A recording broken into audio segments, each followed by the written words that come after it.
We're now going to resolve battles. I can resolve them in any order I like, and I'm going to start by resolving the battle for the Solomon Islands. To do that, I pick up all of the units in the Solomons and I move them to the battle board. So here are the forces laid out on the battle board. We have an escorting destroyer group for the carrier Lexington. I've placed the carrier-based aircraft, which includes an F-4F Wildcat squadron, 2 SBD Dauntless squadrons, and a TBD Devastator squadron. Unfortunately, there's also a Japanese submarine hunting our carrier group. Here in the coastal area, I have a pair of cruisers that are going to be providing support for my infantry that are going to be coming ashore. Already on the island, I have 2 air groups as well as a battalion dug in on foxholes. And this looks like a pretty impressive force, but the Japanese have some forces of their own. Over here in the Japanese coastal area, they have a destroyer group that's going to be providing shore support. They have a battalion as well as an infantry group that are going to be coming ashore. And then the most of their firepower is back here in the Japanese ocean area. They have another destroyer group along with a full-size fleet carrier as well as a light carrier. The first thing that we do for the battle is roll to determine how many battle turns there are. I roll the die, I get a 6, which means that we're going to be having 3 turns of battle. Next, I determine how many Japanese battle plans they get. I do that by counting up the Japanese forces, but not their carrier air groups. That means they have 1, 2, 3, 4, 5, 6, 7 forces, which gives them 2 battle plan draws per turn, and I mark that with a counter to help me remember that. Now I get to choose my US battle plans. I always get 3 points worth of battle plans, plus I get 3 additional points for every supply point that I spend. So let's take a minute to choose some US battle plans. Every US battle plan has a point value, anywhere from 0 points, 1, 2, 3, or 4 points. I automatically get 3 points at the start of every battle, and then I can purchase additional points by spending supply points. I pick 6 points worth of counters. I get 3 of those points for free, and then the other 3 points I need to spend a supply point. I then place all of the Japanese battle plans into a cup for random drawing, and I'm now ready to start the battle. The first thing I do is I draw 2 Japanese battle plans, and I get infantry combat and no contact. By looking at the plans, infantry combat increases their infantry's attack abilities. That won't apply, so I can disregard that counter. The no contact, though, does mean that I can't attack anything in the Japanese ocean area, so unfortunately I haven't located their carriers yet, so I cannot attack them. The next step is to move US aircraft. Since I cannot target anything in the Japanese ocean area, everything that I target needs to be in the coastal area. So I'm going to send my 2 land-based aircraft to attack the coastal forces.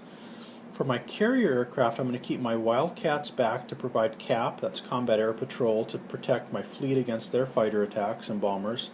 But I am going to send my 3 bombers to go attack their ships in the coastal area. Now that I've moved the US fighters, I then move the Japanese bombers. The Japanese bombers from each carrier are considered to be its own group, and if they had any bombers on the island, they would also be a separate group. So I'm going to roll for the bombers for the Akagi and to find out where they go to. A roll of a 2. There aren't any US ships or troops in a roll of a 1 to 2, so I then go onto the island. I do have infantry on the island, so that means that they're going to send these 2 bombers to attack my infantry. I'm then going to roll for the bomber for their light carrier. I get a 10, which means that that bomber is coming back to attack my fleet. Now that all of the Japanese bombers have been moved, I now move the Japanese fighters. First I'll roll for this fighter to see where it flies to. It is going to go back and escort the bombers attacking my carrier. I then roll for the fighter to see where the second one goes to. It's also going back to escort. That resolves all of the Japanese aircraft movement. Now we get into combat. The first part of combat is dogfighting. The only place where we have both US and Japanese aircraft with any kind of a dogfight rating is in the US ocean area. I have one fighter, they have two. All combat within a given step is simultaneous, so first I'm going to roll for my fighter. For my fighter's dogfight rating, if I roll a 5 or less, I'll inflict 1 hit, and because I have a superscript rating of 3, if I roll 3 or less, I'll actually inflict a second hit. I roll an 8 and inflict no hits. I then roll for each of their aircraft.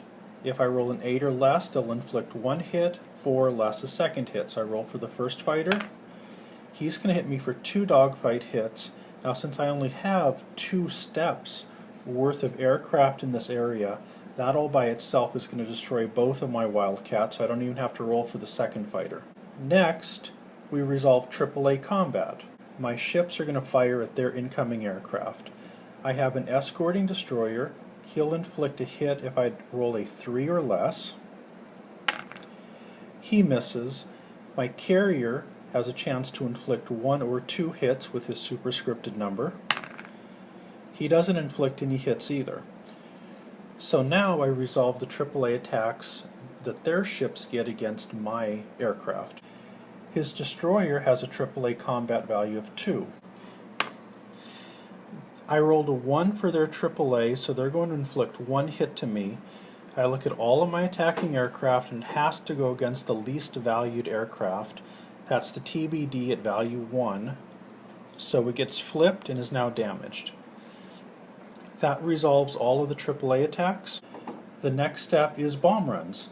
I'll resolve his bomb run first. He's attacking me, and since he's attacking a ship, he needs to roll a 4 or lower to score a hit. He rolls a 6, which misses. So now I'll resolve my bombing attacks against his ships.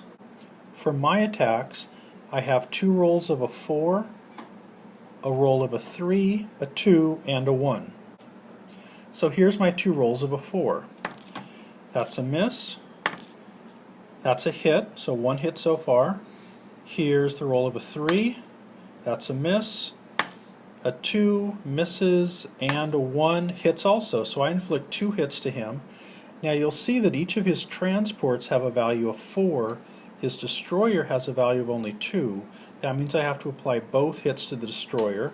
The first hit damages it, and the second hit destroys it. I'm now going to resolve their bombing attacks against the island. They hit on a 2 and a 4. They don't have any infantry or aircraft on the island, which means that they cannot attack my infantry. That means that they must only attack my airfield. So now I'll resolve their bombing attacks on my airfield. They need to roll a 4 and a 2. I'll roll for the 4 first. That's 1 hit and 2 hits. They were very lucky. The first airfield hit, I'm going to use my CBs to stop that hit, which means that I only take 1 hit, which reduces my airfield from a 2 down to a 1. This resolves all of the bombing attacks. Next I do torpedo attacks. The only torpedo attack is their submarine attempting to torpedo my carrier. It will succeed on a die roll of 3 or less, and it fails. I now resolve depth charge attacks.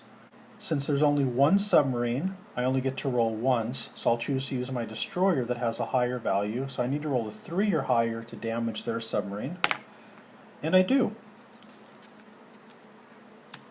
We resolve naval guns. I do have a ship in the coastal area, but they don't have any ships on the island. That means I'm only going to be targeting their transports. My ship hits on a 4, and it misses. They don't have any ships in their coastal region that can do bombardment, so they don't do that. Next, we resolve infantry attacks, but they don't have any infantry on the island, so that gets skipped. Next, we do infantry advances. So that means I move my infantry off of their transport onto the beaches, and my transport gets removed. I also remove each of their infantry from their transports, place it on their beach, and remove their transports. I then return aircraft to wherever they launched from. I've now returned the aircraft to their carriers and airstrips. You'll see here on the Lexington, the F4F squadron isn't there anymore, and the Devastator squadron has been reduced. Both aircraft have returned to their island airfields. Over here on the Japanese side, all of their squadrons have returned safely. Next, we inflict airfield losses. I have 2 squadrons returning, but one of their airfields was destroyed by the Japanese bombing. That means I can only now keep 1 squadron. So I'm going to choose to destroy the 18th Fighter Group. The next step is to advance the battle turn counter, which leaves us with 2 turns to go. We then start the next battle turn. I've drawn the 2 Japanese battle plans. I now move a US aircraft. I'm going to try to launch a strike on their carrier fleet. So I'm sending all of my aircraft against their aircraft carriers. They then move their bombers. For the large carrier, once again they're coming after my carrier. I don't have any fighter support this time. For the small carrier, he's coming back also. I then roll to see where their fighters are going. This one's going to the island, but there's no aircraft there, so he advances to coastal, no aircraft there. He comes back here, so he'll help to soak up some of my AAA damage. And the other fighter is going to do the same thing. We then get to dogfight combat. I don't have any aircraft here to dogfight him. He doesn't have any aircraft here to dogfight me, so dogfighting doesn't happen. AAA. He has a whole bunch of fighters coming in, but I don't have much AAA, so my destroyer gets a roll of 3, and I got 1. So that damages one of his low value zeros. My carrier then does its AAA attack and fails. I resolve his AAA. He has an escort that hits on a 2 and misses. He then has a 4 superscript 2, which misses, 2 superscript 1, which also misses. We now resolve bomb runs. When he bombs me, he's going to have a roll of a 6, a 4, and a 4. Here's the 6. That misses. A 4 hits, unfortunately. And the final 4 also hits, so I suffer 2 hits. Unfortunately, my carrier is my lowest combat valued force, so it's going to suffer 2 hits. It gets damaged and then destroyed. Now it's time for my bomb runs on his fleet. I have a roll of a 4, a 4, a 3, and a 2. A 4 misses. A 4 misses. A 3 misses. And a 2 also missed. So this was a very bad bomb run for me. Next we do torpedoes, but I'm going to use my ASW counter now. That means I get to roll my depth charges before he rolls his torpedo attack. So my destroyer rolls a 3 and fails. Then I resolve the torpedoes like normal. He's going to try to torpedo my destroyer on a 2 and fails. We then do naval guns. He actually has infantry ashore at this point, which means that my cruiser group here can try to bombard him on a 4. And they succeed. So that inflicts 1 hit to his battalion since it's the lowest valued force. We then do infantry attacks. His infantry are still on the beach, that means that they can't attack. My infantry here is still on the beach, it can't attack either. But I started the battle with these battalions in their foxholes, so they'll actually hit on a 1. And they succeed, which takes out his battalion. Unfortunately, he has a battle plan that allows him to just automatically inflict a hit as long as he has infantry ashore. So that inflicts a hit on my battalion. Next, we do Infantry Advance.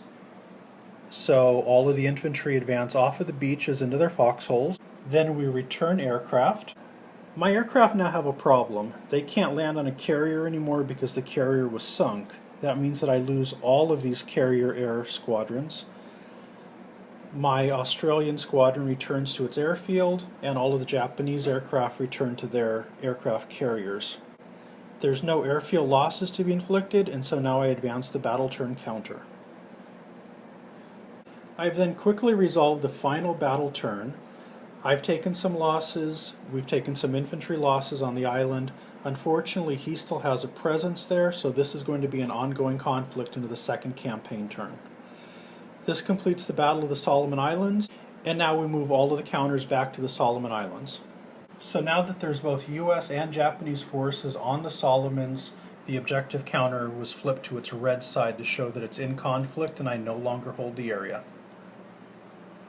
In other battles, here in New Guinea, we both suffered some losses, kind of similar to what happened to the Solomons, so that area remains in conflict, and they kicked us off Borneo, so they now own Borneo. This concludes the battle segment. When we come back, we will finish up the campaign turn.